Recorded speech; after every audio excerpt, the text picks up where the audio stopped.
The adventures of mythological heroes and movie characters like Frodo and Darth Vader are built on the same principle. And this principle applies to our achievements in the real world. The bright side of life will show you how it works. Turns out such a scenario exists in real life. And it's pretty easy to learn how to use it. What is the hero's journey? The author of this theory is Joseph Campbell, an American researcher of mythology. In his book, The Hero with a Thousand Faces, analyzing the famous myths of antiquity, he came to the conclusion that they all have the same structure. Today it is called the hero's journey. It consists of 17 steps the main character of any story goes through, from the moment of the adventure's call to the returning home. When the book came out, the theory was simplified to 12 steps, and they began to use it for writing novels and screenplays. The hero's journey can be seen in the Harry Potter books and films, Frodo the Hobbit, Luke Skywalker, and many more. All stages of the path are related to ordinary life. A midlife crisis, the beginning of a new project, the search for a calling, this all is our hero's journey. The faster you understand how the cycle works, the faster you learn to overcome crises and bring achievements closer. Let's take a closer look at these steps. 1. Life in the ordinary world. Every journey has a beginning. The time when we live in the status quo, we create unbreakable rules for ourselves and act in accordance with them, without thinking about change. This is where the journey begins. 2. The call. What makes us change? The rejection of reality. The moment when we receive a sign that the current way of living could lead to a tragedy. For example, a person understands that his friends have achieved professional success, and he has remained in the same place. The smoker learns that his friend has died of cancer. At this moment, we think, leave everything as it is or follow the call. 3.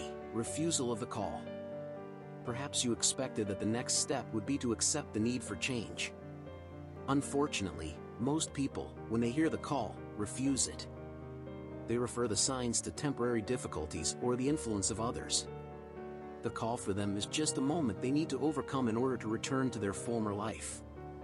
According to Campbell's theory, at this stage the hero meets a gatekeeper who dissuades him from the journey.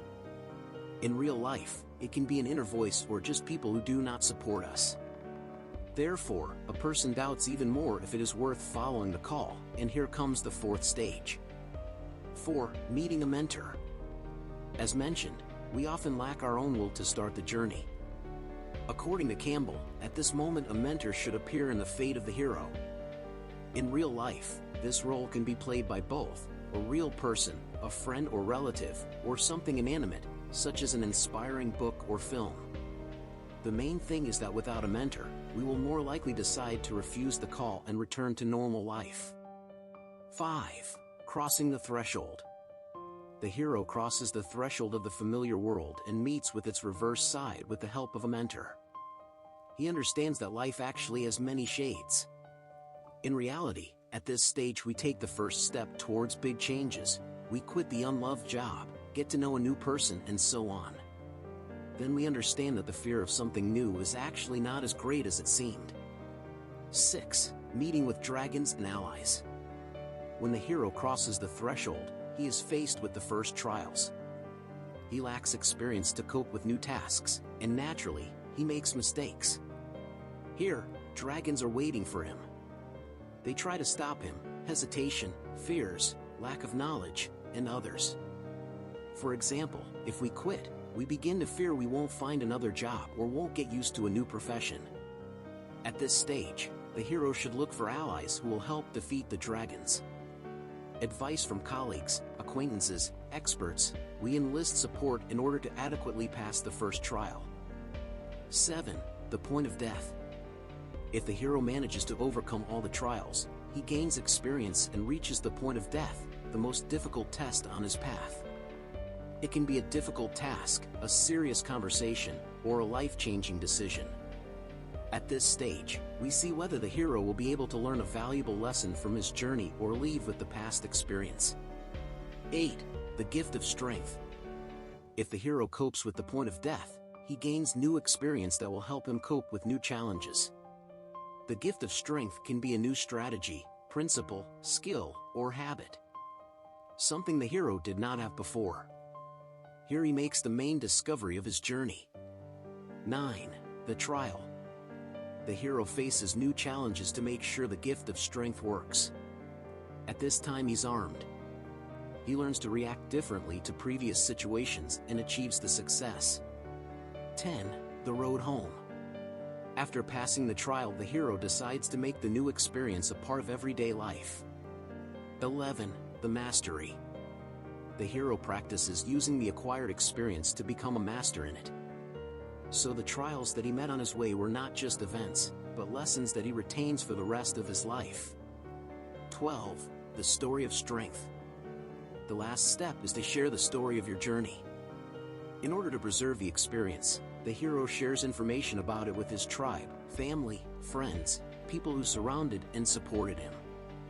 This way he enables others to use his knowledge and simplify their personal hero's journey. What does the hero's journey look like in real life? It can take weeks, months, or even years. It all depends on the area of life it affects. Here's how it looks in real life. The ordinary world is your previous work. The call is the time you realize that this is not what you want to do in life. Rejecting the call is when the fear of change is holding you back. You're weighing the pros and cons of quitting.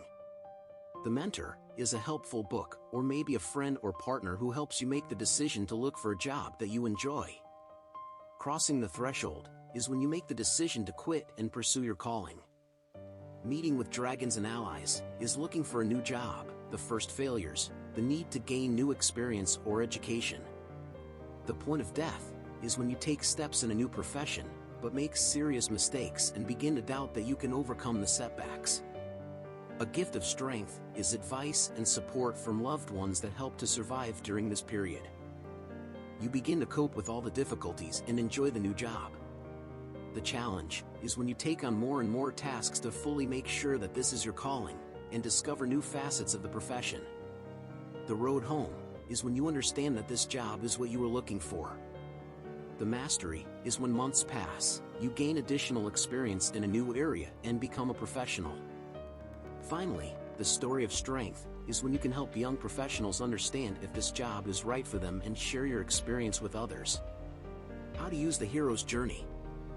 You have already taken the first step. You learned about it and now you understand that major changes in life are cyclical. The second step is to prepare for each stage of the cycle. Think about when and where to look for mentors and allies, understand what your point of death might be and with whom to share your story of strength. The third step is to listen to the call and not be afraid to accept it. The path to change always begins with a call and doubt. You should be ready for this. People have been following the journey of the hero for thousands of years.